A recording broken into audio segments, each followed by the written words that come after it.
ঢাকাবাসীকে একটু সাবধান করে গেছে, ছোট একটা মশা দিয়ে পরিষ্কার পরিচ্ছন্ন হও, সাবধান হও, আঙ্গিনা পরিষ্কার রাখো, তা না হইলে বিপদ আছে। একটু সাবধান হয়েছে, ইমানদার হও।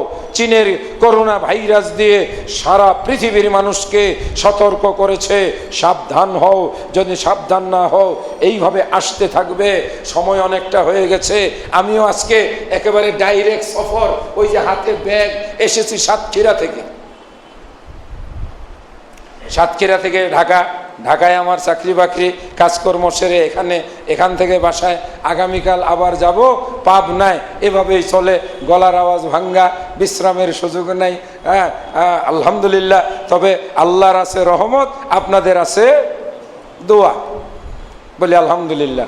শেষ করব, তাই না? 10টা যেহেতু বেজে গেছে। আমাদের করণীয় কি? আমাদের করণীয় তওবা করা। তুবু ইলাল্লাহ, আল্লাহর কাছে তওবা করো। তওবা মানে কি? আল্লাহর কাছে ফিরে আসো। তার মানে বাংলায় যদি বলো ফিরে আসো কার কাছে? আল্লাহর কাছে। চলে গেছো অনেক দূরে, কার থেকে? বলি চলে গেছো কত দূরে? আল্লাহকে ছেড়ে।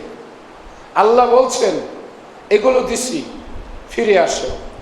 আল্লাহ মূসা আলাইহিস সালামকে বনী ইসরাইলকে শেখানোর জন্য ফেরাউনের কওমের উপরে একটার পরে একটা সতর্কতা পাঠিয়েছিলেন।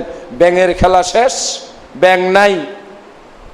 আবার মূসাকে ধরে নিয়ে বলে, মূসা আরেকটা খেলা দেখাইলা, আরেকটা জাদু দেখাইলা, তোমার এই জাদুতে আমি ভয় পাই না। এই সব কিছু বলার পরে বাড়িতে আসছে। আল্লাহ বলেন, মূসা আরেকটা খেলা শুরু হবে আজকে। মাথায় উকুন, দাড়িতে উকুন, শরীরে উকুন, বিছানায় উকুন, যেখানে যায় সেখানে আইরে কি যন্ত্রণা। আবার সারেন্ডার, আবার মূসাকে ডাকে, মূসা এইটারে সরাও। মূসা আলাইহিস সালাম বলে ভালো হয়ে যাও, বলে আগে সরাও। এই দুই গল্পের ভিতরে এটাও সরানো হইলো। মূসা আলাইহিস সালাম সরায় নিলেন। আর পরে আবার বেঈমান কখনো ভালো হয়? আল্লাহ বলছেন খাতামাল্লাহু আলা কুলুবিহিম। হাসি দিয়া বলে, মূসা আরেকটা খেলা দেখাইলা। আবার শুরু করলো মূসার বিরুদ্ধে। এবার আল্লাহ বলেন এবারের খেলা আরো অন্যরকম। কিসের খেলা? বউকে বলছে পানি দাও, কাজের মেয়েকে বলছে, তাই না? কাজের বুয়া, এই আমাকে একটু পানি দাও। পানি ভইরা নিয়ে আসছে, গ্লাস হাতে নিচ্ছে, পান করবে, লাল টকটকা, রক্ত হয়ে গেছে। কি জ্বালা! ভাত নিয়ে আসছে, ভাত খাবার দিছে, সর মধ্যে খালি রক্ত আর রক্ত। গোসল করতে গেছে, গোসলের পানি সবটাই রক্ত। প্রস্রাব পায়খানা করছে, ধুবে পরিষ্কার করবে, বদনা ভরা রক্ত। এত কিছুর পরেও বেঈমান ভালো হয় নাই। সর্বশেষ মূসা আলাইহিস সালাম নদী পার হয়ে যায়। বেঈমান বলে, মূসা তোমারে আমি চিনি, তুমি যে জাদুকর, তুমি চইলা যাবা, আমিও আসতেছি। ঠিক মাঝখানে যখন আল্লাহ বলেন মূসা খেলা শেষ, বাঁশি বাজায় দিলাম, বেঈমানরা একদিন ধ্বংস হয়ে যাবে। সুতরাং ওয়ালা খাউফুন আলাইহিম ওয়ালা হুম ইয়াহজানুন। তবে কথা আছে, আল্লাহর নবী আমার আব্বা তিরমিজি শরীফের হাদিসটির অনুবাদ করেছেন কবিতায়। কবিতাটা শুনিয়ে আমাদের জন্য কি করণীয় কথাটুকু বলে আজকের মতো কথা শেষ করব। নবী বলেন যখন মানুষ 15টা পাপ করবে, 15 প্রকার পাপ করার পরে যখন তারা অনুতাপ করবে না, নবী বলেন যবে 15 প্রকারের পাপ করিবে দেশের লোক, না করি অনুতাপ, নাজিল হইবে তখন বিপদেরই বান, বিবিধ বিপদে হবে উষ্ণাগত প্রাণ।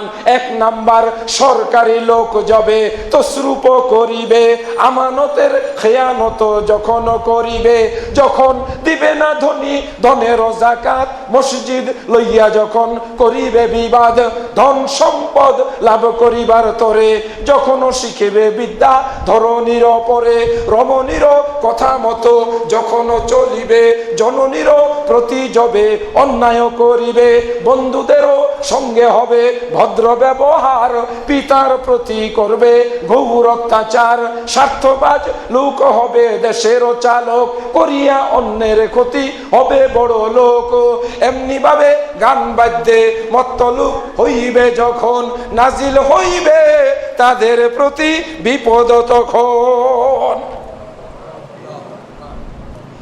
এই পুরো আলোচনার শেষ সংক্ষেপ আল্লাহর নবীর এই হাদিসের ভিতরে। সমাজে যদি আমানত উঠে যায়, মেয়েরা যদি বেপর্দা বেহায়া হয়ে যায়, জিনার বেবিচার যদি বেড়ে যায়, বউয়ের কথায় যদি স্বামীরা চলে, মায়ের সঙ্গে যদি দুর্ব্যবহার করে, বন্ধুদেরকে দিয়ে নিয়ে যদি আড্ডা হয়, পিতার প্রতি যদি সম্মান না করে, সরকারি লোকেরা যদি তসরুপ করে। বাংলাদেশের সরকারি লোকেরা কোনো তসরুপ টসরুপ তো করে না নাকি? তবে মাঝে মাঝে রডের পরিবর্তে বাঁশের কঞ্চি পাওয়া যায়। বহুত ঘটনা আছে, বহুত ঘটনা আছে, বলে শেষ করা যাবে না, কথা ঠিক না? আমানত আছে, আমানত উঠে গেছে। এই আলামত গুলোকে বলা হয় কিয়ামতের ছোট ছোট আলামত, কিয়ামতের আলামত। আমার ভাইয়েরা, করোনা ভাইরাস আজকেও পেপারে দেখলাম কোন এক দেশের বিজ্ঞানীরা গবেষণা করে বলছে পৃথিবীর নাকি আয়ু কমে গেছে, সূর্য নাকি একটা নির্দিষ্ট সময়ে আস্তে আস্তে নিষ্প্রভ হয়ে আসতেছে। আর একজন আলেম বাংলাদেশে বক্তৃতা করতে গিয়া কিয়ামতের দিন তারিখও ঘোষণা দিয়ে দিছে। এটা একটু বাড়াবাড়ি হয়েছে। আল্লাহ জানেন একমাত্র কবে কিয়ামত হবে। তবে কিয়ামতের লক্ষণ প্রকাশিত হতে চলছে। আবার দুই একজন ইতিমধ্যে বলেও ফেলছে মাহাদি নাকি চলে আসছে, মাহাদি নাকি ওই যে সেই ইয়েমেনের সীমানায় হাঁটাহাঁটি করে। এইগুলো বাড়াবাড়ি কথা। তবে এইটা সত্য যে আলামত প্রকাশিত হচ্ছে, জিনা, ব্যভিচার, অট্টালিকা, গরিব থেকে ধনী, যারা একসময় পথের ভিক্ষুক তারা এখন বিলিয়ন বিলিয়ন টাকার মালিক। তাদের ঘরের ভিতরে বস্তার মধ্যে, খাটের নিচে, চকির নিচে, ওয়ার্ড্রপে খালি টাকার টাকা পাওয়া যায়। বলেন কথা ঠিক না ঠিক? এইগুলো আবার বেশি বলা যাবে না, কারণ দূরের হইলে বেশি। তবে আমরা সবাই বুঝি কিয়ামত কাছাকাছি। করোনা ভাইরাসের সবচাইতে বড় দাওয়াই লা হাওলা ওয়ালা কুওয়াতা ইল্লা বিল্লাহিল আলিয়ুল আযীম। রাসূল বলেন এটা 99 রোগের ওষুধ, একটা রোগের ওষুধ না। ওই রোগে কাজ করে না। ওই রোগটার নাম কি? মৃত্যু। তাহলে করোনাও একটা রোগ। লা হাওলা, আরে কোনো হাউল নাই। হাউল মানে কি? সীমানা। আমাদের সীমানায় ঢুকতে পারবে না। ওয়ালা কুওয়াতা, ওর কোনো কুওয়াত নাই, ওর কোনো পাওয়ার নাই। ইল্লা, করোনা ভাইরাস আমার কোনো ক্ষতি করতে পারবে না। এই ঈমানি মজবুত রাখতে হবে। আবার সাথে সাথে রাসূলের শিক্ষা, সাবধানও থাকতে হবে। তাই বলে আপনি নিজে গিয়া এখন ওই সিনে একেবারে খালি গায়ে ঘুরবেন আর কইবেন আমি ইমানদার, আমার দোয়া বলতে বলছে এটা 99 রোগের ওষুধ, তা হবে না। কেন? আমাকে আবার রাসূল শিখাইয়ে দিয়েছেন ওই দেশে রোগ হইছে, ওই দেশে তুমি যাইবা না। যেমন আমার ইউরোপ যাওয়ার প্রোগ্রাম আমি বাতিল করে আজকে ঢাকায় রয়ে গেছি। আলহামদুলিল্লাহ। কেন যাব আমি ওখানে যেখানে ছড়ায়া যাচ্ছে? তবে আমরা আল্লাহর কাছে পানা চাইবো। পানা চাইবো কার কাছে? আল্লাহর কাছে। ওয়াস্তাঈনু, আল্লাহ বলেন ওয়াস্তাঈনু, বিপদ আপদে সাহায্য চাও কার কাছে? আল্লাহর কাছে। কি দিয়ে?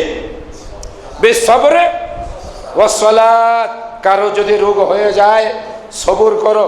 এই রোগে যদি তুমি মরে যাও তোমার কোনো লস নাই। এই রোগে মৃত্যুবরণকারীর পুরস্কার কি?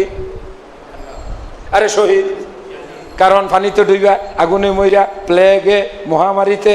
এখন ওইগুলো নাই। কলেরা নাই, এখন আসছে করোনা ভাইরাস, এখন আসছে সোয়ান ফ্লু, এখন আসছে ওই যে সেই কি জানি নাম মশা, ডেঙ্গু মশা, চিকুনগুনিয়া। তারপরে এখন আসছে ওই যে সেই এইডস রোগ। এই রকম রোগও কিন্তু এই যুগের রোগ। সুতরাং ইমানদারের কোনো লস নাই, লস নাই। বলেন কথা ঠিক না বেঠিক? মরে গেলাম, শহীদের মর্যাদা। আল্লাহ বলবেন এই রোগ আমি দিছিলাম, তুমি আমার উপরে ঈমান আনছো, তুমি আমার জান্নাতের মেহমান।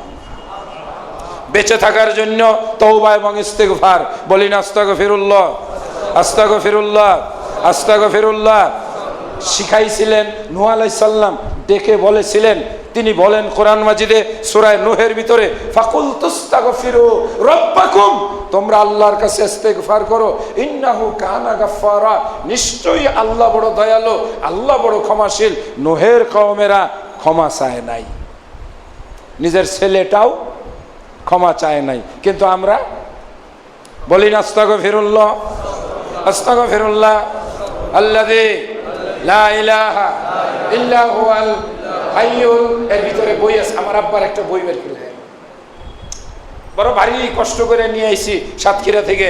এটার ভিতরে দোয়া আছে আমার আব্বার, ওই বই যেটা মালিটুলায় ছাপাইয়া সারা বাংলাদেশে লক্ষ লক্ষ মুসলমানদেরকে দিয়েছেন। অনেক নামাজ শিক্ষা বই আছে, তবে আমার আব্বার নামাজ শিক্ষা খুব সহজ ভাষায়, বেশি কথা নাই, ভাষা কঠিন না। আমাকে এই 3 বছর পাগল বানিয়ে ফেলছে। বিভিন্ন গ্রামে যখন গেছি, আপনার বইটা ছাপান, আপনার আব্বার বইটা ছাপান। আবার এই বইয়ের মধ্যে এই যে ফরজ নামাজের পরে দোয়া করা বেদাত, বগুড়ার এক ওয়াজ মাহফিলে বলার পরে দেখছেন নি ভিডিওটা, মারবার লইছিল মরে। এই বইটাও ছিঁড়ে ফেলেছিল, আমি খুব কষ্ট পেয়েছিলাম। আমার আব্বা বেঁচে থাকলে হয়তো অনেক কষ্ট পেতেন। আমি বলি নাই আমার নামাজের এই বইটা যিনি ছিঁড়ে ফেলছেন আল্লাহ তাকে ছিঁড়ে ফেলুক, এটা আমি বলি নাই, এখনো বলি না, কোনোদিন বলবো না। তবে তিনি কাজটা বড় অন্যায় করেছেন। এই বই পড়ে লাখ লাখ মানুষ সহি নামাজ শিখেছে, কথা ঠিক কিনা? যারা এই দোয়াগুলো মুখস্থ জানেন না, আল্লাহুম্মা ইন্নী আউযু বিকা আনিল বারাসে ওয়া আনিল মিন সুইল সাকামে, এই দোয়াটা বেশি বেশি আল্লাহ রসুল মহামারীর সময় পড়তে বলেছেন। এই দোয়াগুলো এটার ভিতরে আছে, অল্প কয়েকটা বই। আপনারা নিলে আমার এই বইয়ের ব্যাগটা কষ্ট করে বুঝা পাইয়া নিতে হবে না, একটু আরাম পাবো। একটা হলে আমার উপকার। প্রশ্ন আছে? আল্লাহু আকবার। তাহলে আজকের আলোচনা আমরা তওবার মধ্য দিয়ে শেষ করলাম। আমরা একটু মহব্বতের সাথে পরে পরে, এখানে না, ওই কেনা বেচা বাইরে, নামাজের বই হইলেও এখানে না, এটা 50 শেষ পরে পরে পরে রাখা তো বাবা। আচ্ছা, অসুবিধা নাই, আমরা একটু মনোযোগী হই। আল্লাহ আমাদেরকে তুমি এই বিপদ থেকে হেফাজত করে নাও।